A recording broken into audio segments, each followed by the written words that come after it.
So guys, may nagdating po pala akong parcel ngayon. And ngayon lang po kami nakapag-video. Kasi abalang-abala sa school. Okay na.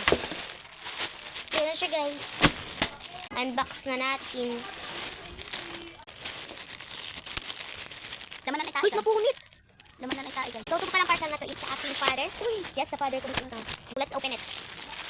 Uy, bango. Uy, ito nga. Oh, jacket. Jacket. Sa papa ko pala to guys. Waterproof ba? Kuha kang tubig. Jacket. Kuha kang tubig. Titignan natin kung waterproof. Jacket siya guys. Kuha kang tubig. Titignan natin kung waterproof. Kuha ko lang tubig. So, ito yung pinag-order ng aking father. May dadating pa po siyang parcel. Marunong na umorder. Ano po yung harap niya? Hindi ko po malagay yung link kasi hindi ko alam kung sa Shopee. Pero alam ko sa Shopee. Ang ganda niya guys. Yan, design yan guys. Design. Wait lang guys kasi nakuha pang tubig. Titignan namin kung waterproof. So, yun guys. Titignan pa nung nung pinsan ko nakuha ang tubig kasi titignan namin kung waterproof ba itong jacket na binili ng aking tatay.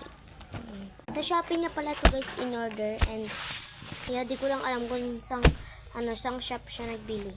Pero sa Shopee maganda siya guys. Ayun. Ganda.